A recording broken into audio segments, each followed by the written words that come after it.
Xin chào các bạn, hôm nay mình tiếp tục phần nghe ha, phần đọc sách đó. 학문을 위하는 임금. 어려서부터 학문에 많은 관심을 갖고 책을 가까이 한 세종의 성품은 임금이 되어서도 바꾸지 않았습니다. 임금이 된 세종은 더욱 학문을 깊이 연구하고 책을 소중히 했습니다. 그래서 집현전 학사들에게 많은 책을 펴내도록 했습니다. 그 가운데서도 중요한 것은 교로사를 펴내도록 한 일이었습니다. 교로사를 펴내는 일은 태조가 조선을 세운 뒤 곧 시작되었습니다. 하지만 그때까지 작업이 제대로 이루어지지 못하고 있었습니다. 일찍이 성현의 말씀에 옛 것을 알면 새 것을 알 수 있다 하였소. 비록 우리는 태조 임금이 세운 조선에 살고 있지만 교로 역시 우리 민족의 소중한 역사일 것이요. 후세에 길이 전할 고려의 역사를 펴내되 사실을 공정하게 기록하여 모든 백성에게 진실을 알리도록 하시오.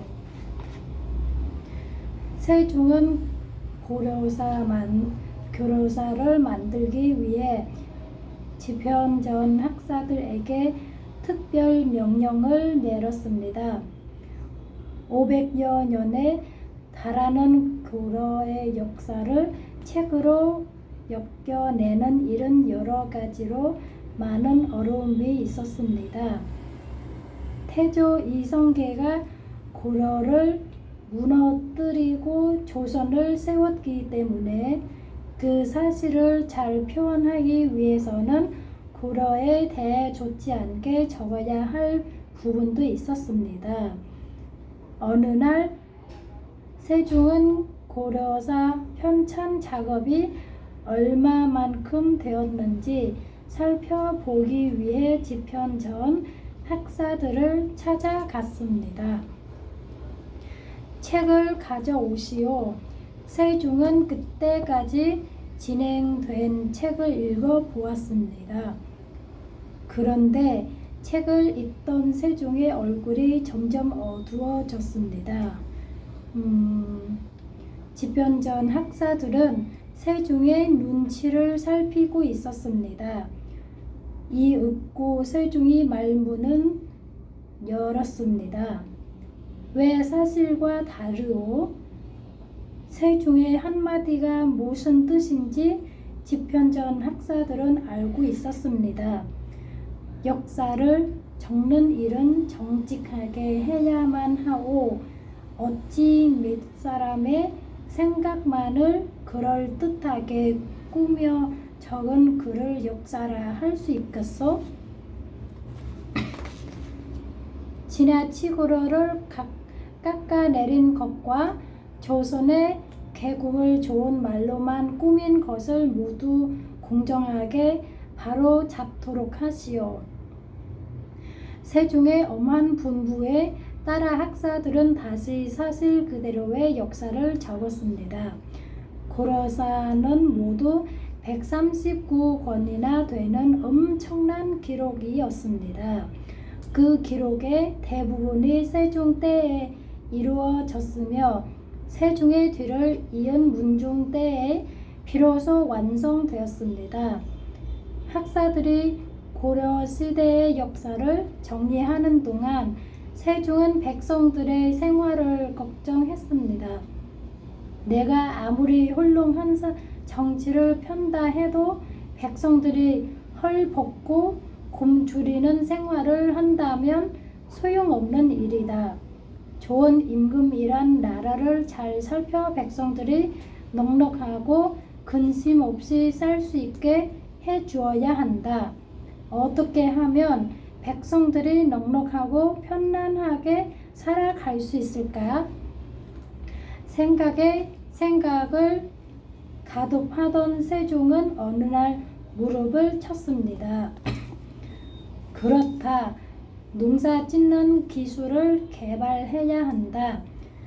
당시에는 모든 백성들이 농사 일을 하고 살았습니다. 그러나 농사 짓는 기술이라는 것이 따로 없었습니다. 그저 조상 대대로 내려오는 대로 씨앗을 뿌리고 곡식을 거두어 드릴 뿐이었습니다. 한 해만 가뭄이 들거나 물난리가 나서 홍련이 들게 되면 수많은 백성들이 굶어야 할 정도로 농사 짓는 기술을 형편없었습니다. 가뭄이 들 때나 물난리가 날 때나 그저 하늘만 바라보고 있어서는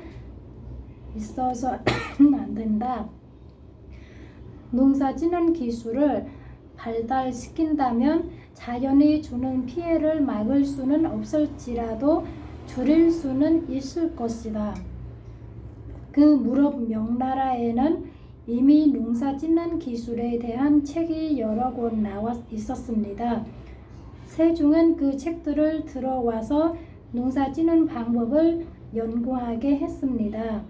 그러나 조선은 명나라와 기호가 다르고 땅의 성질이 달라서 그 책들이 별 도움이 되지 못했습니다. 세종은 각 지방의 관찰사들에게 명을 내렸습니다. 자기 지방에서 농사일을 많이 해본 농부들에게 어떻게 농사를 짓고 있는지 물어서 그것을 적어 오도록 하시오. 각 곳에서 올라온 자료들은 맹맥 학자들에게 건네쳤습니다. 이 자료를 바탕으로 각각의 곳에 알맞은 농사 방법을 연구하고 개발하여 책으로 펴내도록 하시오. 세종이 이렇게 한 것은 농사 짓는 기술을 널리 알리고 그 기술을 후손들에게 전해주고자 했기 때문입니다. 학자들은 씨앗을 저장하는 법, 씨를 뿌리는 시기와 방법, 거름 주기와 병충해를 막아내는 법, 가뭄과 장마를 이겨내는 법, 곡식을 거두어 들이는 법 등에 대해 연구를 거듭했습니다. 그리하여 1429년 세종 11년 정초 등의 학자들이 농사직설이라는 책을 지었습니다. 이와 함께 세종은 맹사성 등에게 명하여 조선의 지리 책을 쓰게 했습니다. 1432년 세종 14년에 만들어진 팔도지리라는 책에는 각 지방의 땅 모양과 각 도의 특산품, 풍속, 고적 등이 쓰여 있습니다.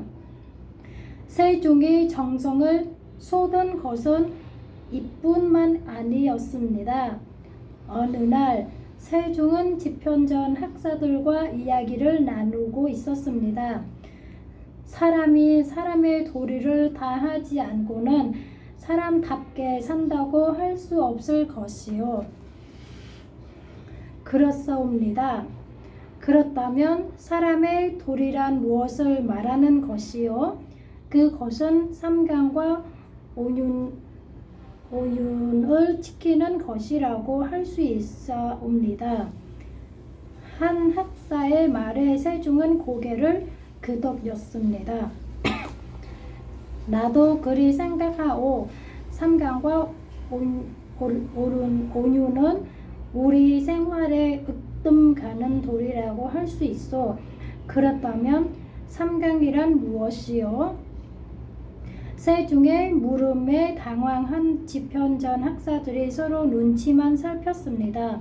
이 나라의 대학자인 집현전 학사들은 삼강을 모른단 말이요? 왜 말이 없어? 삼강이라 함은 어버이는 자식의 모범이 되어야 하고 임금은 신하의 모범이 되어야 하며 남편은 부인의 모범이 되어야 한다는 것입니다. 한 학사가 대답했습니다. 그렇소. 그러면 오륜은 또 무엇이요? 오륜이라 함은 임금과 신하 사이에는 의리가 있어야 하고 부모와 자식 사이에는 친함이 있어야 하며 남편과 부인 사이에는 구별이 있어야 하고 윗사람과 아랫사람 사이에는 순서가 있어야 하며 친구 사이에는 믿음이 있어야 한다는 것이옵니다. 아주 잘 알고 있구러. 그런데 이 삼강오륜을 지키며 사는 사람이 얼마나 될 것 같소? 집현전 학사들은 또 다시 말문이 막히고 말았습니다. 세종은 빙글에 오심을 지었습니다.